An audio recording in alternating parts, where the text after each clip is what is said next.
Hello guys! Welcome to our channel. In today's video, kami ay gagawa ng crispy seaweed chicharon. Ito ang aking mga ingredients. Rice paper, tapos sushi nori, roasted seaweed. Tapos meron tayong water. Then, eto naglalagay na rin ako sa cup ng sesame seeds kasi sprinkle natin ng sesame seeds. Tapos, ayan, lagyan natin ng garlic salt.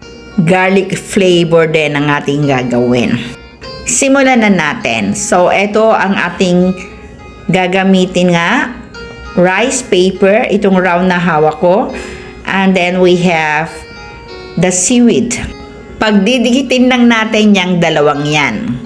So, sundan nyo ko kung paano natin gagawin. So, una, brush natin ng tubig sa ating rice paper. Just like that. Madali lang hanapin tong rice paper guys. Sa mga groceries, marami nito. Tapos, pati yung nori seaweed, marami din sa mga groceries. And then, yung seaweed natin, sprinkle natin ng konting sesame seeds. Ganyan. Okay? Tapos, pagdikitin na natin. Lagay natin yung ating rice paper on top. Ganyan. Madali lang, di ba? Huwag kayong mag-alala dyan sa sobra dahil pwede pa naming magamit yan later. Gugupitin namin after na magawa namin isa-isang pagdikitin yung rice paper at seaweed. So, ganun lang parate. Paulit-ulit lang natin gawin. Just like that. Healthy ito guys at masarap na snack or pang merienda. Pwede nating gawing snack ito. May malamig na iced tea o kaya soft drinks or even coffee. So, paulit-ulit na lang natin gawin yung una, pangalawa, at ito na yung pangatlo. Sprinkle and then put the rice paper on top. Mabilis lang naman itong gawin guys. Kaysa naman bumili tayo ng seaweed cracker or seaweed chicharon. Actually, napakamahal nito kahit na i-check nyo sa mga supermarkets or even sa Shopee or sa Lazada. Napakamahal niyan. Ayan, tapos na. Ang susunod, gupitin na natin yung extra. Gagawin pa rin namin yung extra pag didikit-dikitin pa rin naman namin ang mga yan. Pwede din naman gamitin yung pastry sheets. Kaso lang di ako makahanap, kaya rice paper na lang yung aking ginamit. Okay, so ganyan siya. Makikita natin yung ating seaweed sa loob. Yung iba, hindi nila nilalagay sa ilalim, kundi on top of it. Ako, sinubukan kong ilagay sa ilalim para magkadikit. Let's see kung anong mangyayari. So, guputin ulit natin yung isa pa at yung iba pa. Ganyan lang siya. You can try this kung makita nyo yung resulta ng aking gagawin. Okay, natapos na namin gawin guys. Ang next step, ibilad natin or i-dry natin ng mga 1 hour.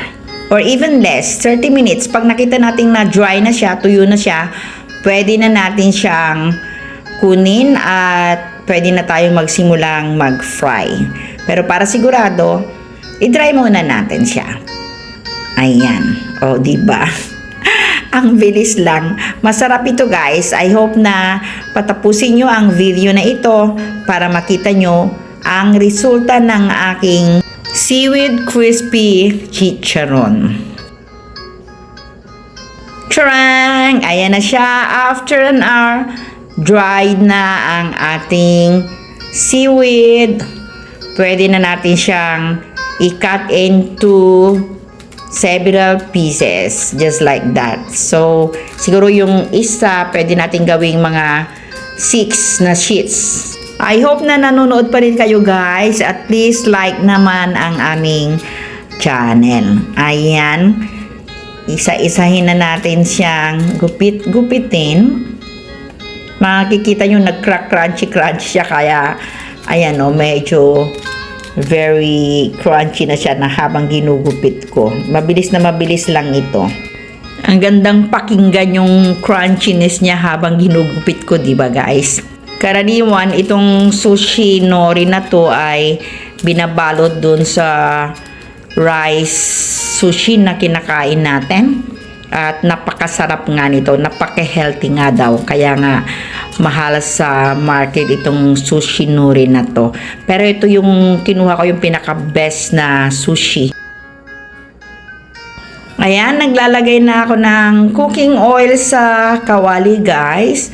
Yung ginagamit ko ay coconut oil dahil mas healthy daw yan. Medium heat lang tayo guys. Ito dahil mainit na ang cooking oil, naglagay na ako agad. At tignan nyo, mabilis lang siyang maging chicharon, di ba? Ayan. Tapos, ahunin na natin agad. Okay? Tapos, gawin ulit natin by batches dahil hindi madaming cooking oil lang nilagay ko at masasayang. So, ginawa ko na lang by batches. Ayan siya. Tapos, few seconds lang, alisin na natin kaagad. Ayan. O, diba? Ganda-gandang tignan. In a few minutes, pwede na tayong mag-snack. Paulit-ulit lang natin gawin. Nandyan pa rin ba kayo? Sana this time, pwede na kayong mag-comment or mag-subscribe sa aming channel. Thank you very much guys for watching. Eto na siya, done na tayo sa pagluluto ng ating crispy seaweed chicharon. Pwede nang kainin ng ganyan, pero kung gusto nyo din na magsaw-saw sa suka tulad ng ginagawa ng mga Pinoy, parating may suka pag may chicharon. Ayan, kumakain na si Lola at maririnig nyo ang crunchiness ng aking, ayan, sinasawsaw ko sa suka na merong chili. Si Happy din kumakain na rin. Over a cup of coffee siya.